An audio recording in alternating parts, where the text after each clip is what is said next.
Bismillahirrahmanirrahim. Assalamualaikum warahmatullahi wabarakatuh. Hai, perkenalkan nama saya Farah Diba Bagenda dari jurusan Kesehatan Masyarakat UIN Alauddin Makassar.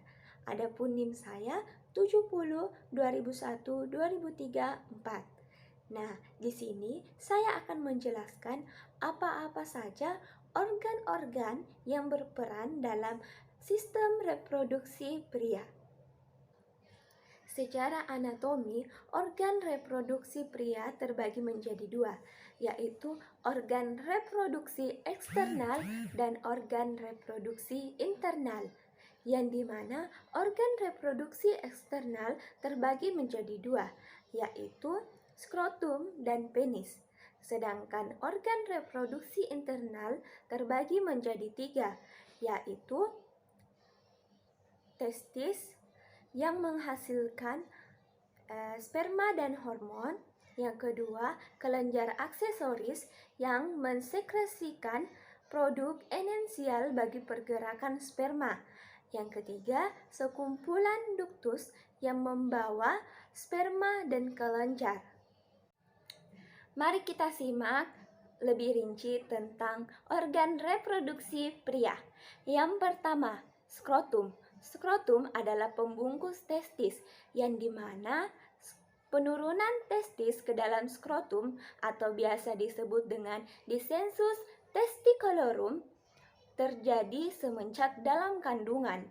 Suhu testis lebih rendah 2 Celcius dari suhu tubuh kita sendiri.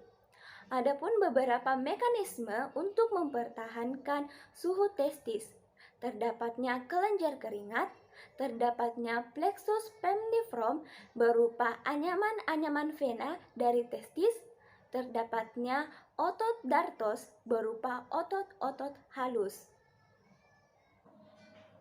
Dinding skrotum terdiri dari beberapa lapisan. Yang pertama, bagian luar, yang dimana bagian luar ini terdiri dari kulit tipis yang relatif, tanpa bulu dan mengandung kelenjar keringat. Yang kedua, tunika dartos. Tunika dartos ini melekat pada kulit, berupa otot-otot halus. Yang ketiga, terdapatnya lapisan jaringan keringat. Yang keempat, terdapatnya membran serous atau dasar dari dinding skrotum itu sendiri. Testis merupakan saluran-saluran yang terlilit-lilit yang dikelilingi oleh jaringan ikat yang disebut dengan tubulus seminiferus atau tempat terbentuknya sperma. Di dalam tubulus seminiferus juga terdapat sel-sel Leydig yang tersebar, di mana sel ini menghasilkan testosteron dan androgen yang merupakan hormon seks pria. Ductus efferens, yang dimana tubulus seminiferus di bagian atas lobus membentuk tubulus lurus atau biasa disebut dengan tubulus rectus dan masuk ke bagian testis atau biasa disebut dengan red testis dan keluar di bagian ductus efferens, yaitu epididymis. Saluran ini menempel pada testis. Saluran epididymis merupakan ductus efferens bersatu yang berkelok-kelok.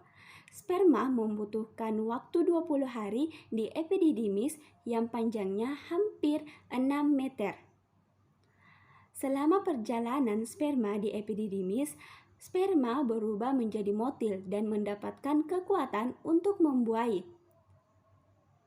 Lapisan otot saluran ini makin tebal ke arah ekor, yang dimana sesuai dengan fungsi epididymis untuk mendorong sperma ke vas deferens.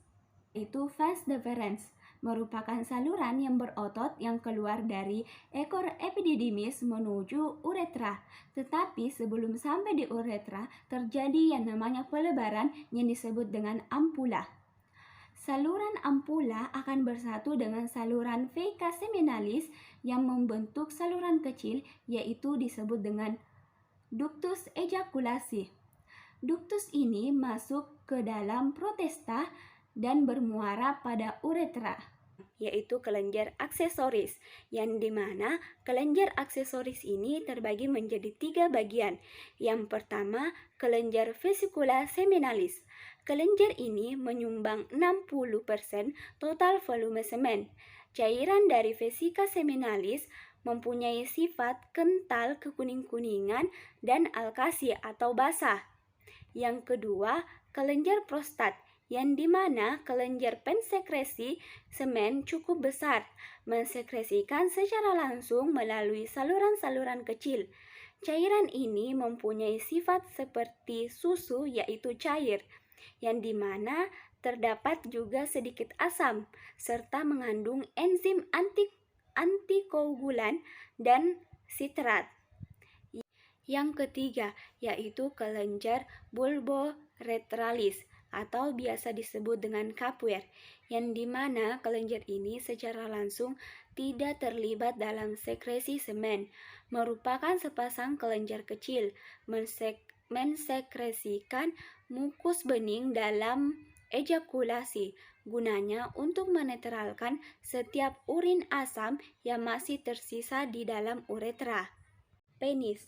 Penis manusia terdiri dari 3 silinder jaringan erektil yang mirip dengan spons yang terdiri dari ruang-ruang di mana pembatasnya disebut dengan trabekula.